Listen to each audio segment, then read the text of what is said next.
कि राम तेरी दाय पड़े जीवों की जय राम तेरी दाय पड़े जीवों की जय बावे मोक मोगत हर भेजो भावे मोक मोगत हर भेजो भावे लो जगदी जय राम तेरी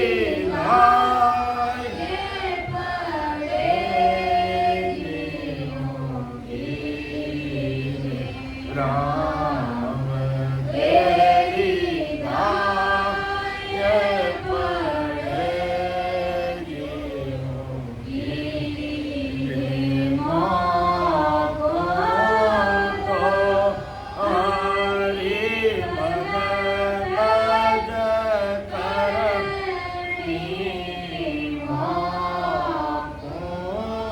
तो हरि भगत कर भजन भजन अखंडित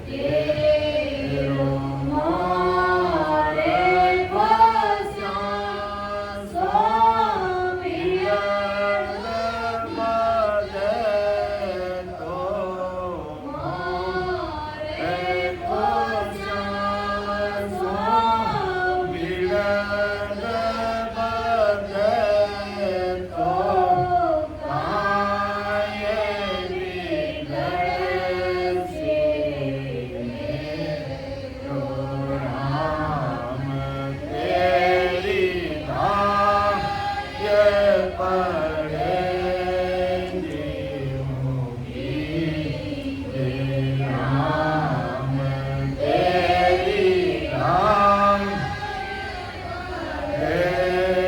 जीवों की बावे मोक मोगत हर भेजो भावे मोक मोगत हर भेजो भावे लो जगदी जय राम तेरी दाय पड़े जीवों की जय राम तेरी दाय पड़े जीवों की जय जब मुख में जीव्या चाहे जब मुख में जीव्या चाहे तब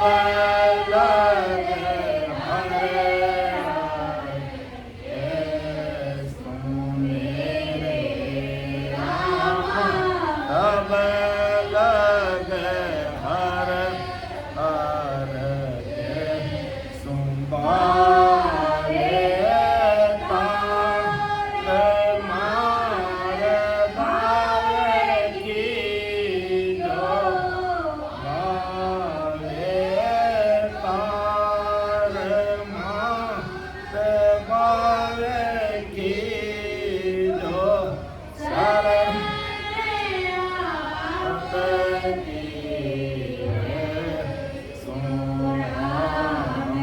तेरी दाय पड़े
तो परम दयाल अनंत सुख सम्राट आदि सदगुरु, सर्व आत्माओं के सदगुरु, सर्व सृष्टि के सदगुरु सुखराम जी महाराज आज संसार के सारे भाई बहनों के सामने कैसा भाव हमें परमात्मा के प्रति रखना चाहिए, किस तरीके से संसार में जीना चाहिए, नहीं कि अपने ऊपर बोझा लेके चलना चाहिए। कहते हैं जो परमात्मा को समर्पित करके चलता है वो हल्के होकर अपना जीवन जीता है। तो राम तेरी दाय पड़े जो कीजिए, भावे मौक मुगत में भेजो, भावे दोजक दीजो। हे ससरूप साई परमात्मा, आपकी जो इच्छा जैसे करना, आपकी अगर इच्छा हो जाए तो मोक्ष में भेज देना, अगर आपकी इच्छा है तो मुगत बैकुंठ में भेज देना, और आपके जजाए कि नहीं मैं तो तुझे दोजक यानी नरक में भेजूंगा, तो भी आपकी जैसी इच्छा वैसी कल्याण। लेकिन मेरा भाव आपके प्रति कैसे है, और ससरूप साहिब मेरी प्रार्थना भी साथ में सुन लेना कि मौकों तो हरि भगत करणी भजन अखंडित तेरो, मोर कुश्यासु बिरद बदे तो काई बिगड़ सी मेरो। एहो ससरूप साहिब, मौको तो हरि भक्त, मुझे उस हरि यानी उस ससरूप परमात्मा जो सारे दुखों का निवारण करने वाला वो ससरूप साहिब है, मुझे तो उसकी भक्ति करनी और भजन अखंडित यानी 24 घंटे आपका भजन करना है मुझे तो। मोर कुश्यासु बिरद बदे तो कहीं बिगड़ सी मेरो, अगर मुझे कोई दुख तकलीफ देने से वो ससरूप साहिब अगर आपका बिड़त बदता है तो कहीं बिगड़ सी मेरा कुछ नहीं। अगर मुझे दुख देने से और राम जी अगर आपका बिड़त बदता है तो मैं उसके लिए तैयार हूँ, लेकिन मौकों हरि भक्तच करनी, मुझे उस हरि ससरूप राम जी की भक्ति करनी और अखंडित भजन करना है कि जब लग मुख में जिबिया चाले तब लग हर हर कैसू, भावे तार मार भावे खींचो शरण आपकी रहे। इतनी दृढ़ता और इतनी मजबूती भक्ति में चाहिए। तो ससरूप साहिब हमेशा अपने साथ रहते कि जब लग मुख में जिबिया चाले तब लग हर हर कैसू, कि जब तक इस मुंह में ये जीभ चलेगी तब हर यानी परमात्मा का नाम में लेता रहूंगा। भावे तार मार भावे खींचो शरण आपकी रहे। अब आप मुझे तारो चाहे मुझे आप मारो, मैं आपकी शरणागति करूंगा। और जब इस प्रकार की जब दृढ़ता मन में आ जाती है, इतना मन मजबूत हो जाता है, तो संसार के कोई भी भाई बहन हो, कितना भी बड़ा हो या कोई राजा महाराजा भी हो, अपना बाल विवाह का नहीं कर सकता। जो अपन प्रसंग सुनते आए हैं, दरियाव महाप्रभु के समय की बात है कि 5 भाई रामनगी नागौर वाले थे और वो जैन धर्म के थे, लेकिन दरियाव महाप्रभु की कृपा से उनको राम नाम की भक्ति मिल गई। तो उन्होंने कहा कि चाहे सूर्य पूर्व में उगता पश्चिम में उग जाए, गंगा भी जिस मार्ग से चल रही और उल्टी फिर जाए, तो भी हम 5 भाई राम नाम को नहीं छोड़ेंगे। तो भगवंता ने धन्य हो धन्य। वो जैन धर्म के थे, जैनी थे, लेकिन का नमो अरिहंतम नहीं बोलेंगे, हम राम नाम की भक्ति करेंगे और राम नाम का भेद जो दरियाव महाप्रभु ने दिया वही हमारे लिए सत्य है। तो देखो कितना जीवन में उतार चढ़ाव आया उन 5 भाइयों के बीच में, इस अज्ञानी जगत के सामने। जब उन्होंने राम नाम को नहीं छोड़ा तो उनको अपनी जाति नियति से बाहर कर दिया।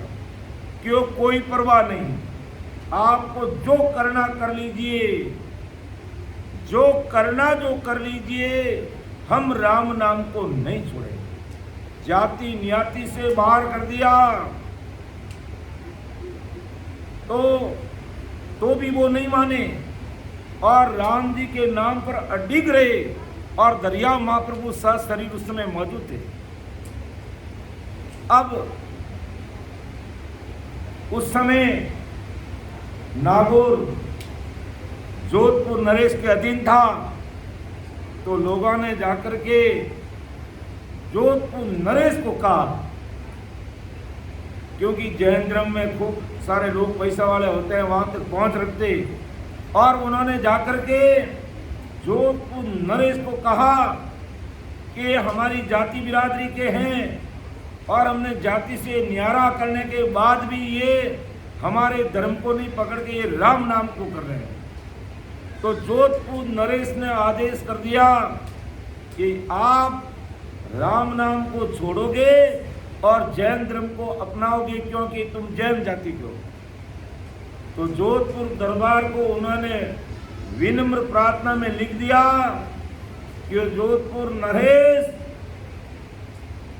ये राम नाम जब तक हम जिंदा है छोड़ेंगे नहीं।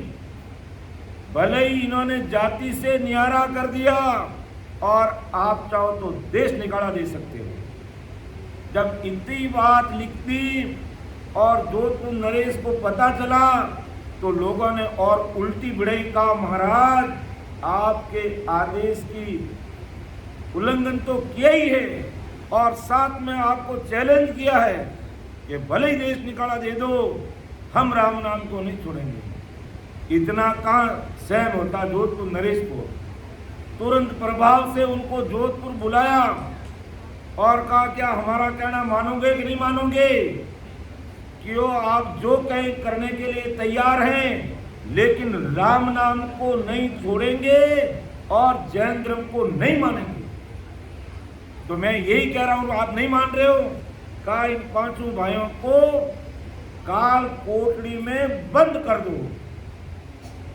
तो कहते हैं उन पांचों भाइयों को काल कोठरी में बंद कर दिया 35 दिन तक, और कहा इनको भूखे प्यासे मरने देना, अन्न पानी नहीं देना, क्यों कोई परवाह नहीं। काल कोठरी में बंद हो जाएंगे लेकिन राम नाम को नहीं छोड़ेंगे। इतना दृढ़ विश्वास। अब 35 दिन निकल गया। जोधपुर नरेश ने कहा वो लाशें सड़ गई होगी, उनको कहीं बाहर ठिकाने लगाओ। और जब दरवाजा काल कोठरी का खोला, काल कोठरी में अंधकार रहता है और पांचों भाइयों के राम नाम से चेहरे पर नूर बरसने लगा और अंधेरे में उजाला हो गया। भगवंता ने धन्य हो धन्य। और पांचों भाई राम राम राम राम राम राम राम राम में लीन हो गए। उनको पता ही नहीं 35 दिन कब निकल गए। और उन्होंने तो कहा पीने का पानी नहीं देना, लेकिन घट में गंगा बहने लगी और राम जी के नाम में तलीन हो गए। और 35 दिन जब उनको बाहर निकाला तो उन सभी के चेहरे पर यूं पड़का पड़ रहा, पड़का काचरा पड़का कीकर पड़े, यूं पड़का पड़ रहा। और है जो हंसता हुआ राम राम करता हुआ बाहर आया। कोई दिमाग, जोधपुर नरेश का दिमाग काम नहीं किया और लोगों ने उल्टी बढ़ाई, क्यों महाराज ये बहुत बड़े जादूखोरे हैं, 35 दिन में भी इनका कुछ नहीं बिगड़ा, अब इनको देश निकाला दे दो। क्यों कोई बात नहीं, जो कहोगे कर लेंगे, राम नाम को नहीं छोड़ेंगे। क्यों हमारे राज्य से बाहर निकल जाओ। बाहर निकाल दिया। संत थे वो पांचों भाई, राम नाम के लेवाड़ी संत थे। कितनी दृढ़ता चाहिए भक्ति के अंदर। देखो जब देश निकाला दे दिया, और अपन सब जानते हैं कि संतों को सताने का क्या परिणाम निकलता है। और वो राम नाम के लेवाड़ी संत थे, दरियाव महाप्रभु के शिष्य थे। जैसे ही जोधपुर नरेश ने आदेश दिया देश निकाला का और के निकल जाओ यहाँ से, और जैसे ही वो बाहर निकले वहां से, दरियाव महाप्रभु शरीर धारण करके खड़े हो गए। क्या चिंता मत करना, मैं तुम्हारे साथ हूँ, राम नाम बजते रहे।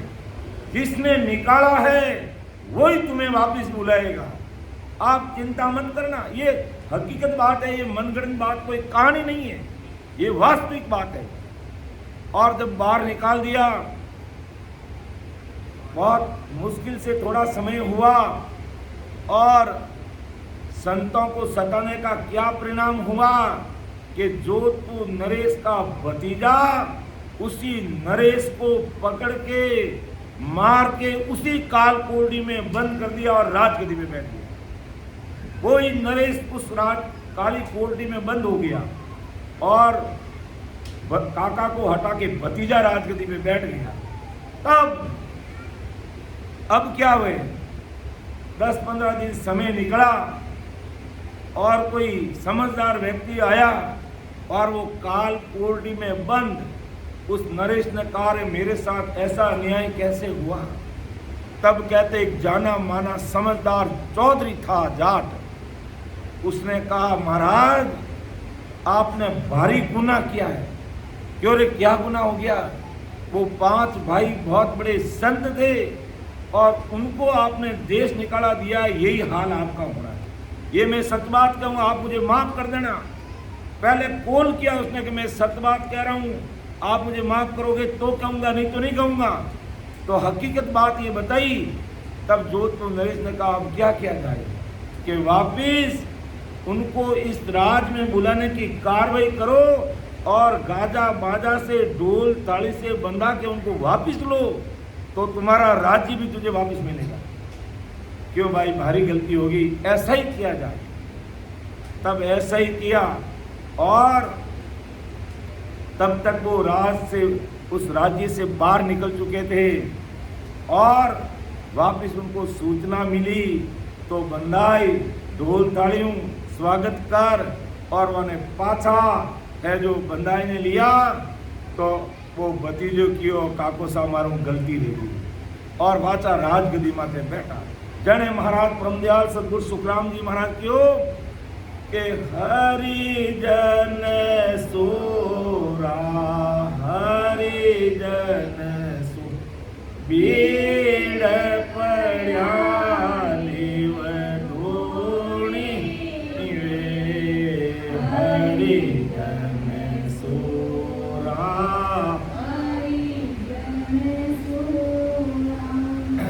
के हरिजन सूरा भीड़ पड़िया लिव ढूणी में। अब उनमें भीड़ पड़ गई, इतना उतार चढ़ाव आ गया तो उन्होंने जोरा और भजन सिमरन करना शुरू कर दिया। है भाई कहने नहीं बैठ गया कभी कहीं करा जो तो नरेश आदेश रिगो जब अबे राम नाम छोड़ दो। क्यों नहीं, राम नाम के सामने कुछ भी नहीं, हम राम नाम लेंगे। तो ऐसी महाराज की भारी कृपा हुई कि दुष्टि ताव बहुत भी देवे हरर इदक पुकारे देश मुल्क कर बार छुड़ावे सुतवित कोसर लेवे वे बहुविध ताव पड़े सिर ऊपर सूरत नाव कर दे। कि दुष्टि कितना ही ताव दे दे, देश निकाला दे दे, तो भी हरिजन सूरा भीड़ पड़िया धुनी। अर्थात ऐसा संसार में अपन राम जी महाराज की भक्ति करते हुए अगर कोई उतार चढ़ाव जीवन में आ भी जाए तो घबराना मत। ससरूप साहिब अपने साथ में कि ससियर सूर पिछम दिस उगे गंगा उल्टी बह जावे कै सुखराम तोई जन सूरा राम राम लिवलावे। कि सूर्य पूर्व में उगता पश्चिम में उग जाए, चंद्रमा पूर्व में उगता पश्चिम में उग जाए, गंगा उल्टी बहने लग जाए, कै सुखराम तोई जन सूरा राम राम लिवलावे। वो ऐसी परिस्थिति में भी राम जी को नाम को छोड़ते नहीं है। तो यही भाव महाराज कहते हैं हमें भक्ति में ऐसा भाव लग चाहिए कि जब लग मुख में जिबिया चाले तब लग हरर कैसू भावे तार मार भावे खीजो शरण आपकी रसू भावे आप ओत सा भेजो भावे मुझ बिटमाओ। चाहे आप मुझे ओत सा यानी दूधा ने भेजने अगर आप मुझे मार देनी चाहो तो दे दो, लेकिन सदगुरु शरण नाम नहीं छोड़ू उतल पुतल हो जाओ। अर्थात सदगुरु जी महाराज का नाम नहीं छोड़ूंगा, सदगुरु शरण नाम नहीं छोड़ू उतल पुतल हो जाओ। सुख दुख ताव बहुत दो साईं भावे दे दर कूटो किताई सुख दो किताई दुख दो भावे दे दर। आप शरीर धारण करके मुझे मारो कै सुखराम भगत नहीं छोड़ू। ये 3 लोग करे रूठ हो, चाहे 3 लोग रूठ जाएगा तो भी भक्ति नहीं। जैसे हमारे बोलते हैं सीताराम जी कि चाहे जगत रूठ जा सारा रे, उठ जाओ सारा रे मारा सरे रे मारा सतगुरु रूठ्या नहीं रे, चाहे जगत रूठ जाओ सारा रे, चाहे जगत रूठ जाओ सारा रे, ओ ज्ञाति गोती चाहे रूठ जाओ ज्ञाति गोती, कछुअन तेरी होगी,